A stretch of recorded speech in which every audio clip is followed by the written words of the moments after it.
Hello hello hello मेरे प्यारे प्यारे नन्हे मुन्ने रसगुल्लो, कैसे हो बच्चा लोग, कैसे हो तुम सब।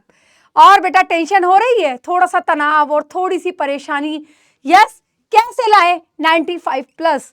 बहुत मुश्किल काम है मैम ये 95 प्लस। बहुत रेस में दौड़ना पड़ रहा है, बहुत टेंशन है, बहुत सारी मतलब ऐसा है कि नींद नहीं आ रही है, परेशानी हो रही है और ऐसा लग रहा है आ जाएंगे। हो पाएगा हमसे ये 95 प्लस? डेफिनेटली बच्चा, आप कर सकते हैं बेटा, ये 95 प्लस डेफिनेटली ला सकते हैं। कुछ बिंदुओं का आपको ध्यान रखना है, कुछ बातों का आपको ध्यान रखना है, जिनके माध्यम से आप यह स्कोर आसानी से हासिल कर सकते हो। क्या करना होगा, ऐसा क्या नहीं करना होगा, किन किन बातों का ध्यान रखना होगा। तो ये टॉपर्स किन बातों का ध्यान में रखते हैं, क्या होते हैं टॉपर्स के सीक्रेट, यही सब बातें हम इस पूरी वीडियो में जानेंगे। तो अंत तक इस वीडियो को देखें और समझें कि अच्छा इस तरह से हमें पेपर को प्रेजेंट करना है, इस तरह से हमें क्या करना है जिससे हम इससे भी ऊपर स्कोर कर सके। मतलब पता है ना, A+ आना चाहिए सबका। यस, चलो हम बात करते हैं कुछ मुख्य बिंदुओं की। मुख्य बिंदुओं की बात करें, सबसे पहले होती है आपकी लेखन शैली। क्या होती है लेखन शैली? बेटा लेखन शैली से मतलब है आपने जो शब्दों का प्रयोग किया वो कैसे हैं, क्या हिंदी में है प्रॉपर लिखे हुए, क्या आपने जो वर्ड लिखे हैं, जैसे मैंने लिखा यहां लेखन, उसके साथ यहां लिखा शैली, फिर उसके बाद नेक्स्ट वर्ड यहां शुरू किया, मतलब दोनों वर्ड्स के बीच में क्या प्रॉपर गैप जो है वो मेंटेन है। हर वर्ड्स के बीच में एक नॉर्मल जो गैप होना चाहिए, डिस्टेंस होना चाहिए, क्या वो है मेंटेन होना चाहिए? नहीं है तो सीखो। शिरोरेखा खींचना, हिंदी संस्कृत के पेपर में ये शिरोरेखा मतलब अपनी ऊपर की लाइन, पूर्ण विराम का प्रयोग करना, प्रश्नवाचक चिन्ह का प्रयोग करना, कोमा का प्रयोग करना, ये सब चीजें क्या हैं कॉमन, मतलब हमें ध्यान रखना होता है इन इन चीजों का। यहाँ यहाँ ऐसे ऐसे प्रयोग किया जाता है। जैसे पाठ का सार लिखते हो, उस समय इतनी लंबी कहानी को पता चला ऊपर से शुरू किया, नीचे में जाके एक डंडा लगा रहे हैं, कहीं कोई पूर्ण विराम नहीं, कहीं कोई प्रश्नवाचक चिन्ह नहीं, जहां जरूरत है विस्मयादि बोधक चिन्ह या प्रश्नवाचक चिन्ह या कोमे का, किसी भी चीज का कोई प्रयोग नहीं किया, तो आपकी कहानी भैया सही होते हुए भी 0 पे आ जाएगी। क्यों? क्योंकि शब्द आपने रोका ही नहीं कहानी को कहीं पर, उसको विराम तो देते, कहीं तो पंक्ति पूरी हुई होगी, पूर्ण विराम हुआ होगा ताकि अगली पंक्ति शुरू हो। तो उन चीजों का आपको क्या करना है, ध्यान रखना है। दूसरा, समय प्रबंधन। पता चला कहानी लिखने में इतना व्यस्त है, 4 पेज हमने उसमें भर दिए, ऑप्शन ही नहीं है पहली बात तो 4 पेज आपके पास भरने का। क्योंकि बोर्ड में क्या मिलता है बेटा, कॉपी आपको मिलती है ना, जो पेपर होता है वही कॉपी होती है और उसी में फिल करने का ऑप्शन होता है 8th क्लास के अंदर। तो ऐसे के अंदर आपको समय प्रबंधन बहुत जरूरी है कि कोई प्रश्न छूट ना जाए हमारा। किस तरह प्रश्नों को हल करना है, उस चीज का खास तौर से ध्यान रखना होगा कि कोई प्रश्न हमारा छूटना नहीं चाहिए। हम पूरे प्रश्न हमारे समय के अनुसार कर पा रहे हैं या नहीं। जहां लग रहा है जो प्रश्न नहीं आता है, कोई प्रश्न पर अटक गए हो, भले वो 1 नंबर का है या 2 नंबर का है, आप उस प्रश्न पर अटक गए हो, वहीं अटक कर अपना समय खराब कर रहे हो, उसको सोचने में, किसी से पूछने में, इधर देखा इधर देखा इधर देखा, तू बता दे तू बता दे तू बता दे। नहीं भैया, कोई दिक्कत नहीं है, हम उसे अंत में देखेंगे, कोई बात नहीं, हम अगले वाले प्रश्नों को तो हल करें, उसमें समय क्यों खराब करना। तो समय प्रबंधन आपके लिए बहुत ज्यादा जरूरी है। टाइम मैनेजमेंट होना चाहिए, तभी पॉसिबल है टाइम से कंप्लीट कर पाना और बेहतर नंबर लाना।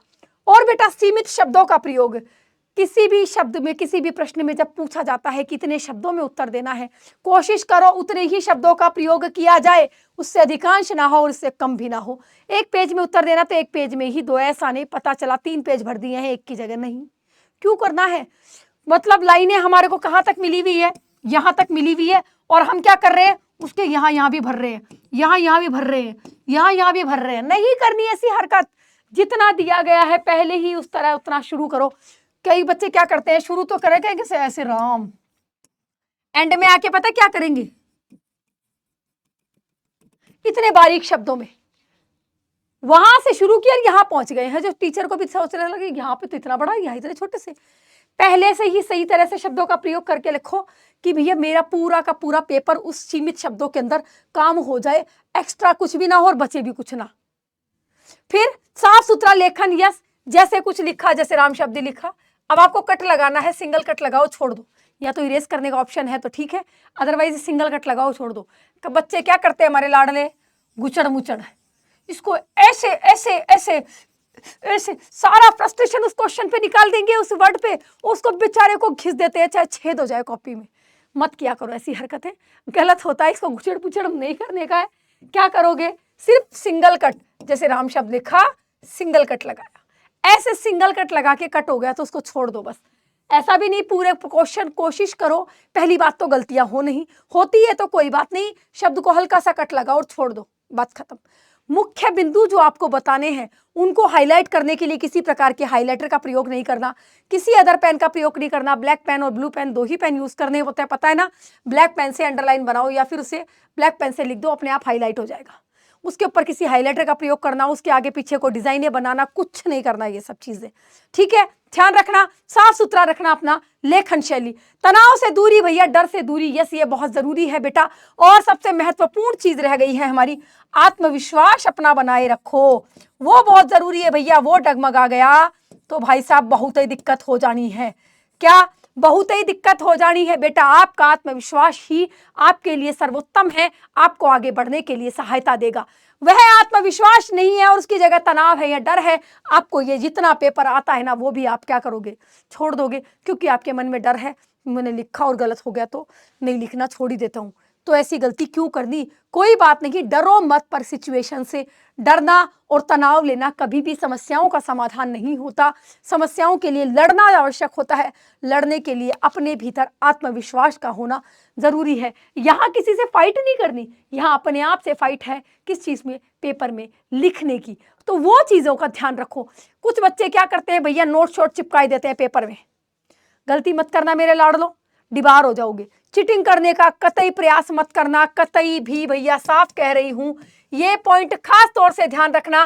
किसी भी प्रकार की नकल सामग्री जिसे कहा जाता है भैया चीटिंग करना, किसी भी प्रकार की नकल सामग्री आप नहीं लेकर जाएंगे। किसी भी प्रकार की नकल सामग्री जो होती है वो आप नहीं लेकर जाएंगे, बिल्कुल नहीं ले जानी है। किसी भी प्रकार की नकल सामग्री का प्रयोग नहीं करना है। बार बार कह रही हूं, क्या करना है, नहीं करना है। नकल सामग्री का किसी भी प्रकार से कोई प्रयोग नहीं करना, वरना बोर्ड से बाहर कर दिए जाओगे बेटा। और एक बार बाहर का रास्ता मिल गया तो वापस अंदर का रास्ता मिलना बहुत मुश्किल हो जाएगा, नाक कटेगी वो अलग। ध्यान रखना इस खास तौर से इस बात को। तो बेटा कुछ कुछ चीजें हैं, सिर्फ इन बातों का ध्यान में रखना। बड़े प्रश्नों को कभी भी छोड़ना नहीं है, कोशिश करना है अपने शब्दों में, रटे हुए चीजें को प्रयोग मत करो, कोशिश करो अपने शब्दों में उत्तर लिख सको, अपने शब्दों में उत्तर लिखने का प्रयास करो, उत्तर लिखने का प्रयास करो।